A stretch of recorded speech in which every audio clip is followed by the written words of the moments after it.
Droner. Yo, what's up, droners? And this list today that we're going to enjoy is about first-person view goggles. And you're thinking, oh, well, I'm not a racing drone person or whatever. Well, yeah, they're mainly meant for that, but they can also be used for camera drones. Because if you have an immersive experience while you're flying a camera, then you will probably be able to do a better shot or at least understand what's happening in frame a lot better than looking into a hood of something. So this list is for all of the above, and a couple notes off jump. The things that are really important when you're looking to buy first-person view goggles is that you have to make sure that the transmitter and the receiver are compatible. Some of them are not. So you need to look at the compatibility to make sure that it's gonna work, the goggles will work with your drone. And the other thing to make sure you look for is the adjustable IPD, interpupillary distance. Everybody's distance between their pupils, the middle of their eye, is different. And that's really important to be able to make sure you can see well in the goggles. So let's get right into it. We got 6 for you today. Coming in at number 6, the king of first-person view goggles is Fatshark. It's undisputable for the most part. They have a lot. They're everywhere. And we'll start at number 6 with the Teleporter V5. This is pretty much the beginner set of goggles. They're really good because they're really good for a first-time person. They have head tracking, so you can pan and tilt with your head if you want to, and it comes built in. And it also has insertable diopters that allow nearsighted users to use it without glasses, which is really cool because there's no way glasses are going to fit in these little goggles. What's not cool about it, the screen resolution isn't that great. But typically what you're paying for on the more pricey drones is better resolution. It doesn't have adjustable IPD, so you better hope that the IPD is set at a regular human being's and yours are regular human being's IDP.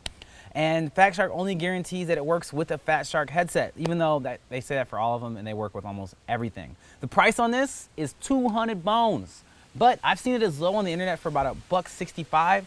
It just really depends on where you can go it, and it goes up higher too. You can find it for 300. So obviously do your research, and if you want to look for it, you can find it for somewhere below 200 bucks. You're doing good. Coming in at number 5, we have the Quantum Cyclops. Now this made the list specifically because of budget. These are by far the cheapest goggles on this entire list, and they work. If you look at the reviews online, they work. They're huge though. They're like the actual size of a screen. They're like big things that fit around your face and it just like takes up your whole face. It's an 800 by 480 monitor. It could actually be used with glasses because that's how big it is. It can fit around your face this big. You can wear glasses with them. And it's like not really high resolution, but it's good enough. If you're a first-time flyer and you don't have that much money, you can handle these glasses. And I wouldn't call them glasses, I guess goggles. They are only $58.10 online at this moment. Yes, very cheap. And that's the best thing. Like I say, what's cool about it? Unbeatable value. What you're getting for what you're paying is unbeatable. There's a couple people online, they're saying they're having trouble pairing it with their headsets and all that, but for the most part, all the reviews are glowing for the value for what you're getting here. And what's not cool about it is that it can be a little bit more nauseating to have one of these kind of headsets because of the peripheral distractors with a wider range of view. And some of them have removable screens and can double just simply as a monitor. So you can just take it out and just make it into a monitor. And the batteries are sold separately. Yeah, that's another thing, you have to pay for batteries separately, but they're only like $8 a piece. So it's not really all that bad. It's just make sure that you're okay with having a big screen because it can be more nauseating than having the more immersive view with the smaller ones. Coming in number 4, we have the Fatshark Attitude V3. Yeah, they all over this list. This is a next level above the ones that we talked about before. They have a 640 by 480 resolution, which is better, 32-degree field of view, and it has a 2-axis head tracker, so you can turn your head with it too, because why not? That'd be great. And unlike the teleporter, this is the big thing over the teleporter why you'd want this one. It actually does have adjustable IPD. That's for your pupils. It's really cool. It supports 3 video. I guess that's helpful if you're a racer. It has a built-in fan to keep you cool and prevent the screen from fogging because you get really excited if you're actually racing, so you can get fog up. And it comes with a 5.8 gigahertz receiver, which seems like a given, but others on this list don't always have that. What's not cool about it is the price. It's kind of pricey. You get a little bit more for your buck. Like you said, you can adjust our interpupillary distance, but this thing's coming in at 330 bucks. So if you're serious about racing, this is definitely something you could be using. This is a pretty common one you'll see near a racetrack.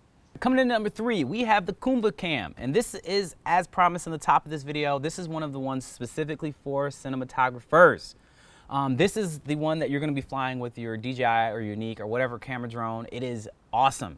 My favorite thing about it, I'll tell you right off the bat, is that inside of the drone, inside of the footage that you're watching, you're actually gonna have the PIP little screen that has a camera on the front of your goggles that tells you what's going on in front of you. So if I'm wearing them right now, I would actually still be able to see the camera filming me while still seeing what the drone is showing me. So it's really good for safety, and it's really good for not having to remove them to be able to know what's going on.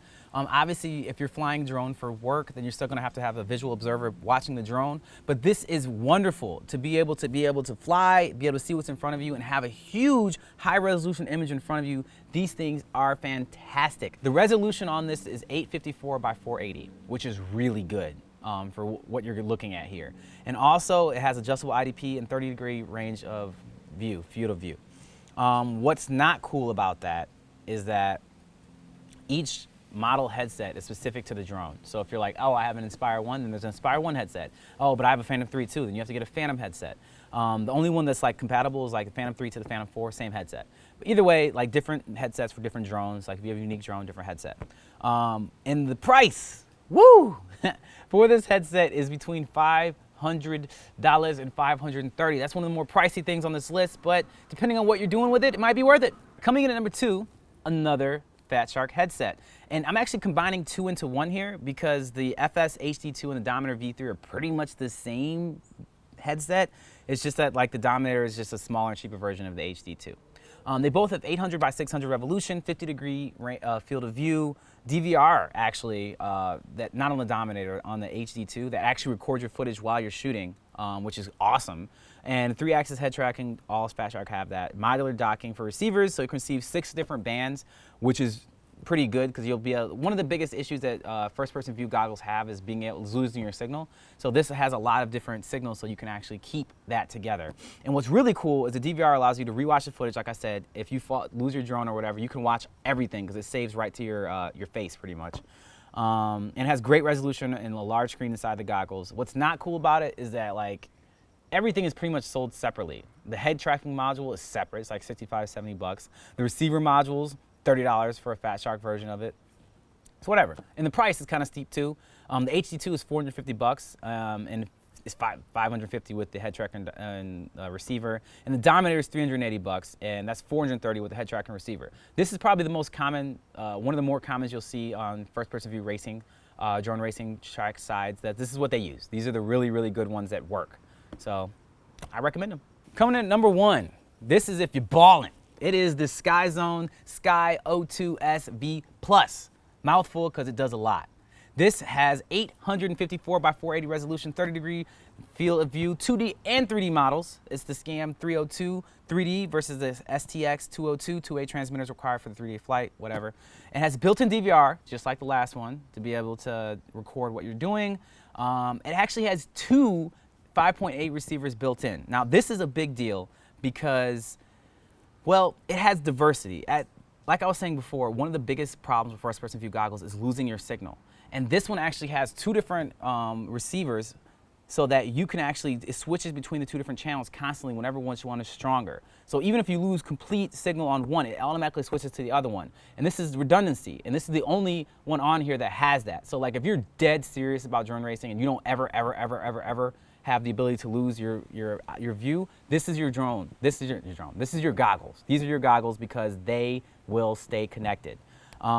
And it has a built-in front cam, kind of like the KumbaCam like I was talking about. You'll still be able to see what's in front of you while still seeing what's happening on the drone. It pretty much has everything on it, and even has an ear socket HDMI so you can watch movies or play games on it. Like, this thing is awesome. This made the list at number 1 because it pretty much has all the features of every other first-person view headset on this list, plus redundancy and the ability to play movies and television and music for you because it's fantastic. The price, $450 to $500, which is reasonable for this list, right? And like I said, this is number 1 for a reason. It is a fantastic headset with redundancy. You should get it. Droners, thanks for watching this FPV inspired list video. And if you want to see more lists like videos, you can click here because that's the place to click for them. Or if you want to just see more drone stuff with drone racing expert like Richard, or me acting like I know what I'm talking about with drone racing stuff with Richard, you can click here because he's awesome. And you should subscribe because that's the way you support us. And we really appreciate that. And we'll keep putting them out for you. And as always, make sure you stay fly.